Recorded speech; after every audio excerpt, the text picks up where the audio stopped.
Assalamu student, this is Sir Faisal Kaisar from SSAT Degree College. Welcome in first year accounting chapter number 4 और lecture number आज का है 4। ठीक है। सो हम लोग पढ़ रहे थे कैश बुक। ठीक है। होप सो के आप ये वीडियोस देख रहे होंगे कैश बुक से रिलेटेड जो भी हमारा चैप्टर है। और बी नोटेड ये ऑनलाइन ही चैप्टर है हमारे पास। ठीक है। और ये जितने भी आपके सामने मैंने क्वेश्चंस करे हैं सॉल्व करवा रहा हूँ, ये आपके रजिस्टर्स में होना ज़रूरी है। ठीक है। इन वेरी सून मैं आपको कुछ असाइनमेंट भी दूंगा। ठीक है। सो वो आप लोगों ने करने होंगे। ठीक है। सो कैश बुक से रिलेटेड हम लोगों ने क्वेश्चंस करे थे। आज भी हम एक क्वेश्चंस करते हैं आपके सामने। ठीक है। सो कैश बुक में मैंने बताया था कि हमेशा वो ट्रांजैक्शंस जो सिर्फ कैश बेसिस ट्रांजैक्शंस हैं। ठीक है। सिर्फ वही रिकॉर्ड होंगी जो ऑन अकाउंट ऑन क्रेडिट है, यानी उधार वाली जो ट्रांजैक्शंस हैं वो हम लोग रिकॉर्ड नहीं करते हैं। ठीक है। सो होप सो के आप लोगों को ये बात रिमेंबर रहेगी और आप लोग जो है सिर्फ जो कैश बुक है वो कैश से रिलेटेड जो ट्रांजैक्शंस हैं सिर्फ उन्हीं को ही रिकॉर्ड करेंगे। ठीक है। सो हम अब चलते हैं अपनी क्वेश्चंस की तरफ ताकि हम क्वेश्चंस को अच्छी तरीके से समझ सकें।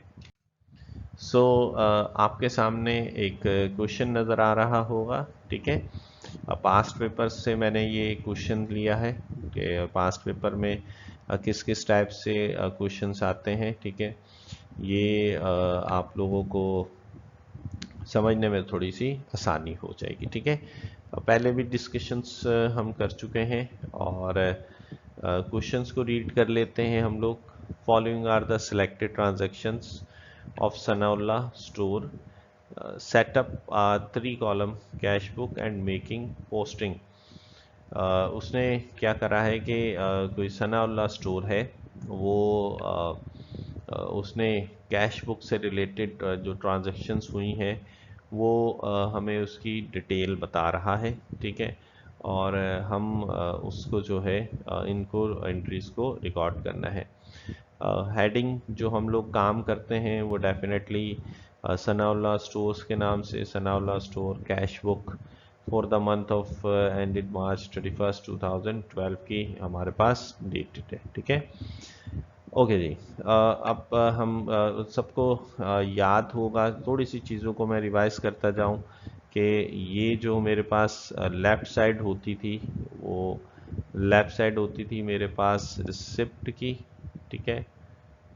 और जो मेरे पास सॉरी लेफ़्ट साइड मेरे पास रिसिप्ट की होती थी और जो मेरे पास राइट हैंड साइड है वो क्या है, मेरे पास पेमेंट साइड होती थी। ठीक है। सो ये हमारे पास दो साइड है, यानी अगर आपको पैसा मिल रहा है तो वो इस तरफ लिखेंगे और अगर आप कहीं पे पेमेंट कर रहे हैं, ठीक है, तो वो इस तरफ हम लोग लिखते थे। ठीक है। और इसमें हमारे पास कॉलम्स थे डेट का, पर्टिकुलर्स, पीआर, डिस्काउंट। ये डिस्काउंट जो है ये मेरे पास सेल्स डिस्काउंट कहलाता है। फिर कैश है, फिर बैंक है, फिर दोबारा पेमेंट के भी वही कॉलम है, डेट के, पर्टिकुलर के, पीआर के, और ये मेरे पास परचेज डिस्काउंट क्योंकि पेमेंट साइड है। जब रिसिप्ट है तो वो सेल्स डिस्काउंट कहलाता है और जब पेमेंट है तो वो परचेज डिस्काउंट कहलाता है। सो कैश आ गया और फिर बैंक आ गया मेरे पास। ये सेम कॉलम दोनों साइड्स पे चलते हैं हमारे पास से। ठीक हो गई बात। सो हमारे पास जो नेक्स्ट हम लोगों ने ट्रांजैक्शंस देखनी है वो ज़रा देख लीजिएगा। पहले इस टाइप का क्वेश्चन आपके सामने नहीं आया। ठीक है। लेकिन आपके सामने ये हम देख लीजिएगा। ठीक है। सबसे पहले है मेरे पास ओपनिंग बैलेंस।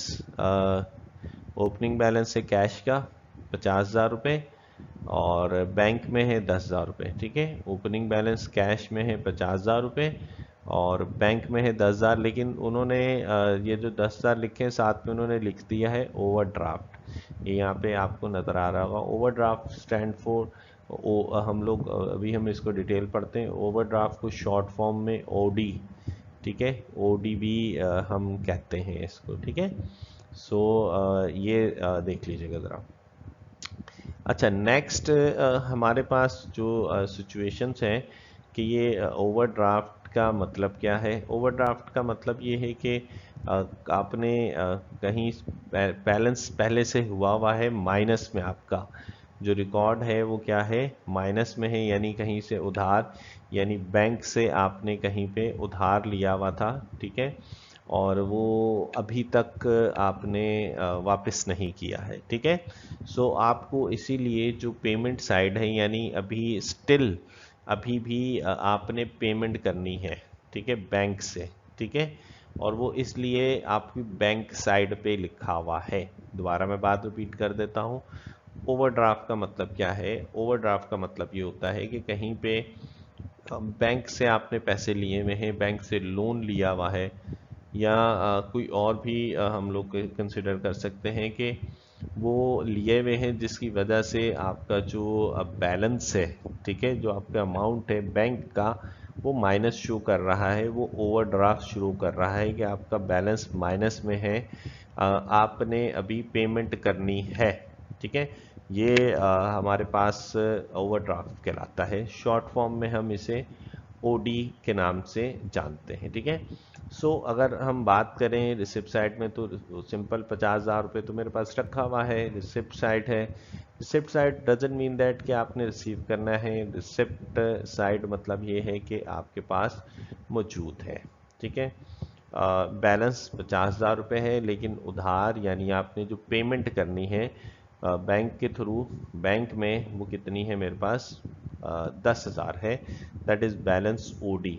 डेट हम लोग लिख लेंगे जो भी हमारे पास डेट होगी, ठीक है। नेक्स्ट हम अगर ट्रांजैक्शंस देखें, उसने कहा कि सोल्ड मर्चेंडाइज की है 50,000 रुपये की, and deposit 80% amount into bank, ठीक है।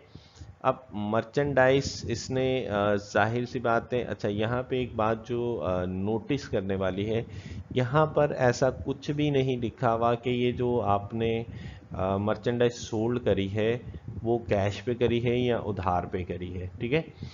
तो इसका सिंपल हल ये है कि देखिए, sold merchandise for 50,000 and deposit 80% amount into bank. Obviously जब आपके पास आपने कैश पे की होगी अमाउंट, ठीक है, जब आपने कैश पे सेल की होगी तभी तो आप पैसे बैंक में जमा करवा सकते हैं ना। जब आपने की ही उधार पर है सेल, तो फिर आप पैसे कैसे करा सकते हैं बैंक में जमा।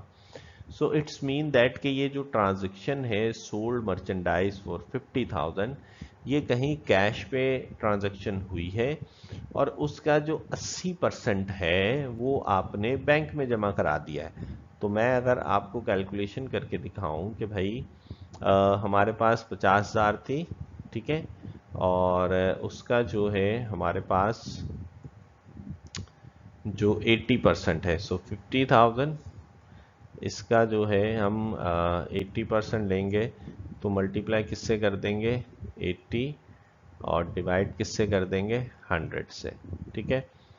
तो ये ज़ीरो इस ज़ीरो से कैंसिल हो जाता, ये ज़ीरो इस ज़ीरो से कैंसिल हो जाता, ये 5,000 और मल्टीप्लाई किससे करते 8 से, तो मेरे पास कितना आ जाता, ये आ जाता आपके पास 40,000, ठीक है। ये हमारे पास सिचुएशन आ जाती, ठीक है। सो इसका मतलब क्या हुआ कि 40,000 यहाँ पे नज़र आ रहा होगा कि यहाँ पे देखें सेल्स हुई 50,000 में से 80,000, यानी 40,000 कहाँ पे हो गया डिपॉजिट बैंक में। तो 50 में से 40,000 बैंक में, तो बचा कितना 10,000, वो कहाँ पे लिखा हमने कैश में 10,000 लिख दिया। सो सेल्स हुई 10,000 रुपये कैश में और 80% बैंक में, यानी 40,000 रुपये कहाँ जमा करा दिए, बैंक में जमा करा दिए, क्योंकि कैश पे हुई थी वो। नेक्स्ट है हमारे पास जो ट्रांजैक्शंस, वो है हमारे पास के a cheque of 10,000 issued against invoice 23rd, ठीक है, फरवरी को, 23 फरवरी को कोई ट्रांजैक्शन हुई है, ठीक है, under the credit term 2/10 n/30। ये 2/10 n/30 का मतलब क्या है कि भाई अगर आप 10 दिन के अंदर पेमेंट कर देते हैं, ठीक है, तो 10 दिन के अंदर अगर आप पेमेंट करते हैं तो आपको मज़ीद जो डिस्काउंट है वो कितना दे दिया जाता है, 2% का, ठीक है। इसको मैं आपके सामने कर देता हूँ, 2/10, तो ये रिप्रेजेंट करते हैं डेज को, ठीक है, और ये रिप्रेजेंट करता है डिस्काउंट को। तो अब अगर आप देखें कि हमने ये कहा था कि भाई अगर 23 फरवरी, अब 23 फरवरी से 10 दिन के अंदर अंदर मार्च 3 को, ठीक है, इसने पेमेंट कर दी हमें, ठीक है, a cheque of 10,000 issue against the invoice 23rd of February, 23 फरवरी के इसने कहा, इसने माल बेचा था, चेक उसको 10,000 रुपये का उधार पे, 2/10 n/30, 30 दिन में पेमेंट करते तो कोई डिस्काउंट नहीं करते, तो इन्होंने 10 दिन के अंदर ही हमें पेमेंट कर दी, तो 10,000 का मज़ीद 2%, ठीक है, हमने क्या करेंगे, इनको डिस्काउंट देंगे, ठीक है, 10,000 के हम लोग क्या कर देंगे, इनको डिस्काउंट दे देंगे कि भाई आपका जो है वो डिस्काउंट बनता है, ठीक है, वो हम इनको यहाँ पर अकाउंट्स पेबल और डिस्काउंट हम लोग यहाँ पे, चेक है तो इसलिए हमने अमाउंट कहाँ लिख दी, इसकी बैंक में लिख दी है, ठीक है। सो नेक्स्ट देखते हैं, March 8 receive a check of 11,000 from Umair, a customer against his account of 11,100 in full settlement। Next हमारे पास क्या हुआ है कि इसने कहा कि चेक रिसीव करा है, ठीक है। अच्छा, बी नोटेड, चेक रिसीव करने से मतलब क्या है कि आपने कैश एक तरह से रिसीव करा है, ठीक है, आपने जो रिसीव करा है मार्च 8 को, यहाँ पे नज़र आ रहा होगा अकाउंट रिसीवेबल, कैश में लिखा हुआ नज़र आएगा कि 11,000 रुपये कहाँ लिखे हुए हैं, कैश में लिखे हुए हैं, ठीक है, इसको हरगिज़ उधार ना समझिएगा, ठीक है, बैंक ना समझिएगा, आपने चेक रिसीव करा है, इट्स मीन दैट आपने कैश रिसीव करा है उमैर से, इन फुल सेटलमेंट ऑफ इस अकाउंट 11,100 लेने थे, 11,100, लेकिन मिले कितने हैं, 11,000, तो 100 रुपये का क्या काउंट होगा, वो काउंट होगा डिस्काउंट, ठीक है, 11,100 मिलने थे, मिले कितने, 11,000, ठीक है, तो 100 रुपये का क्या काउंट होगा, वो काउंट होगा डिस्काउंट, ठीक है।